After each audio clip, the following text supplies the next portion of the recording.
Good morning. I am just finishing up some stuff here on a Sunday, actually, in the office, but something came up. And as you know, I always like to share it. I'm already on water, already had my coffee. Okay, so this is about consultative examinations. I know they make people very nervous. When they get notice they have to go to one. Sometimes they wonder if they have to go.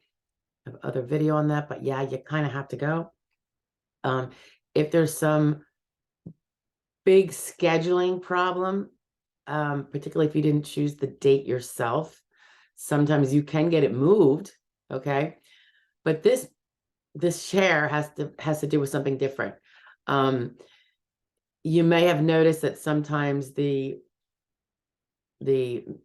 MD or DO or nurse practitioner that they send you to isn't necessarily in the field that your impairment that is most limiting to you and that they were sending you for examination of, it isn't even their specialty. You could have a gynecologist reviewing your lumbar and spinal issues and musculoskeletal impairments. So it's strange. It's unfortunate, but that is the way it is. But bigger surprise to a lot of people is what that doctor is provided in terms of background of you. Because remember, you're going to this provider. It's paid for by the SSA. They're supposed to be objective, of course, but you know, um, it's a one-time visit. They're seeing you for the limited amount of time you're going to be in front of them on that day. And they don't have the background, they don't have all of the knowledge of you like your treating providers do. There used to be a rule until I think they were changing it around 15 or 16, and the effective change maybe came in early 17.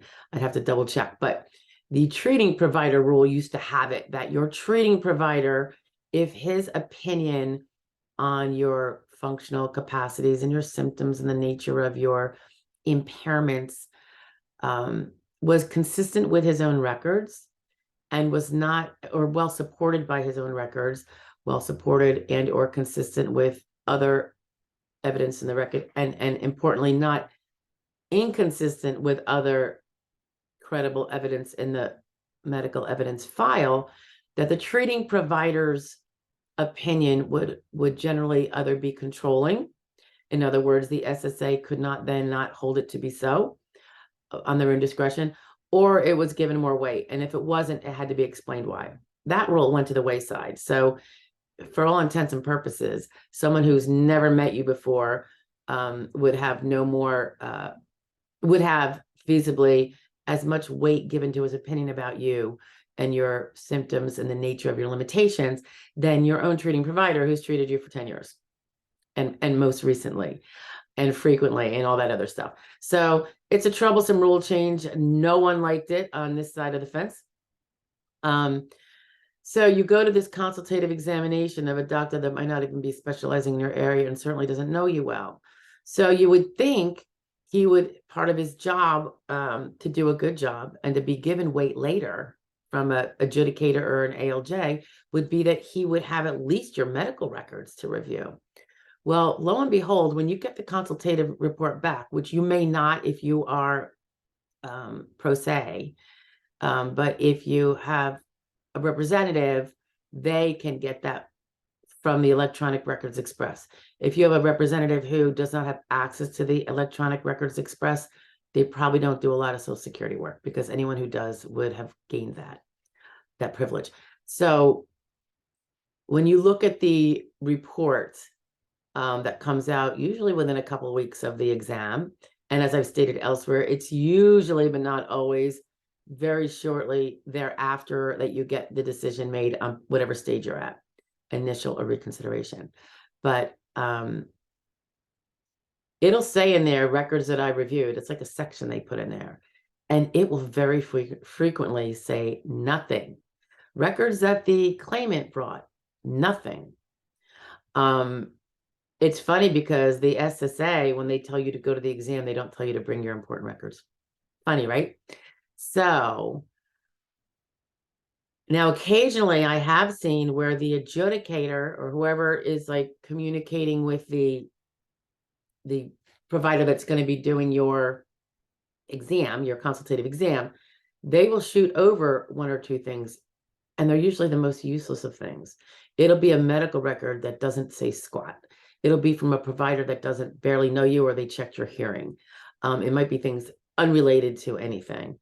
They don't seem to necessarily, if they're going to send anything, and like I tell you, in my caseloads, which are at a variety of locations, because I do, I have claimants in not currently in every state, but I've had them probably in every state, because it's not state specific, right? So I've seen it across the board where they largely don't send anything for that doctor to have one iota of what you're even about. So I think it would behoove you, and you knowing which would be the best record to submit probably is not something you're going to know, because it's the legal ramifications of what certain things in a record says that is important, not so much your subjective understanding of what is in a report that might make you feel like it's good evidence, might not make it good evidence. So I hesitate to say this, but if you have the knowledge on this, or if you have a professional working with you, a representative, there are certain records, and you want to keep them limited because nobody's going to read a lot. So you have to very, very cherry pick which ones you're going to send and go in with. And that will be what they have to acknowledge that they have.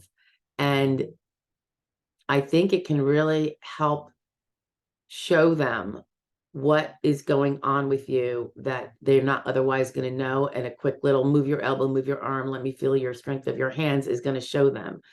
I can't even be specific as to what it might be because everyone's case will be different. But I know from my cases, this is what we're doing. Now that it seems like the most appropriate thing to do, because now the consultative examiners are saying records received for review from claimant, and it'll say nothing. Like, well, they should have been sending something, like they expected maybe to have something. And records from SSA, nothing.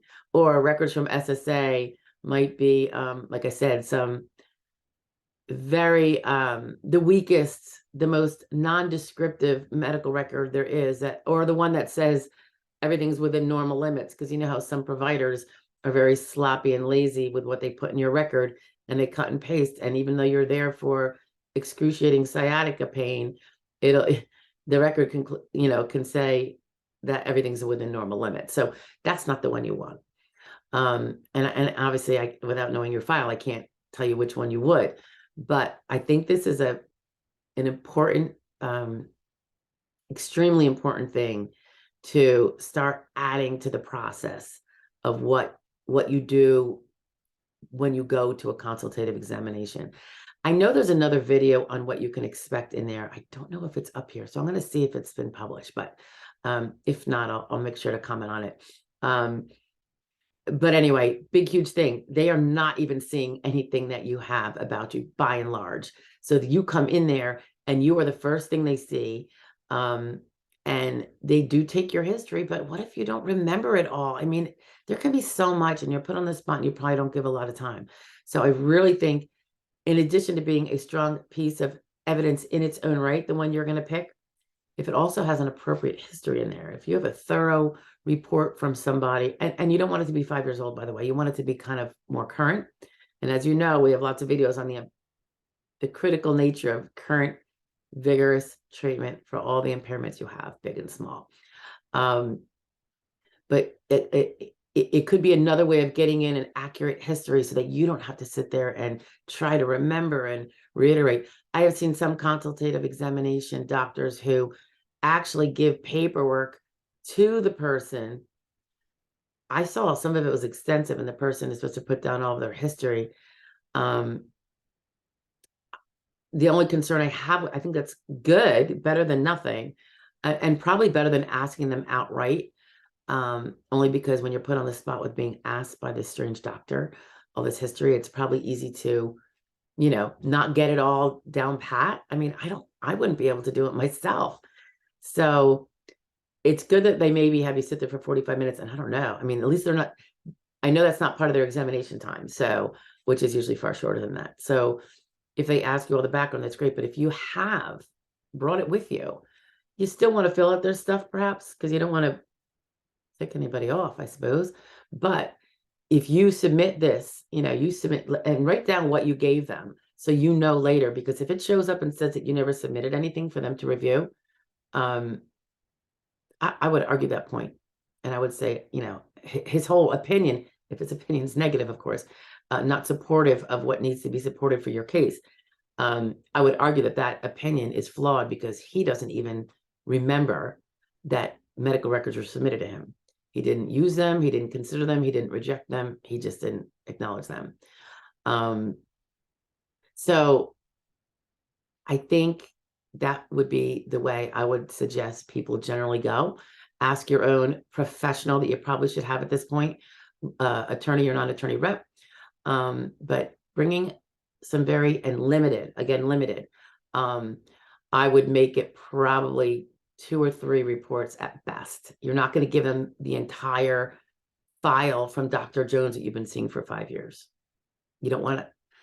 Thick packet is going to turn them off, I think, potentially, and they're not going to look at it. So you want to give the salient points that say what you need them to know, okay? And it might be a way to, if they give a bad opinion that it completely defies everything in your medical history, which is part of that packet you provided, it might be a way for your professional, your appointed rep to later, if this has to go to hearing, refute why that should be not strongly weighted, unlike what the lower levels weighted it as. Dear judge, I submit that this should not be strongly considered or weighted strongly because he, this consultative examiner reviewed no records. He was provided XY records. He didn't consider that. And clearly that is, blah, blah, blah. So anyway, it can be stuff that you do now, such as what I'm just telling you about the consultative examination, that can help later, because what you don't do now can't help later, right? What you do now can be used to refute something later, because it'll be all in the evidence. Okay. So, all right. I hope that helps you.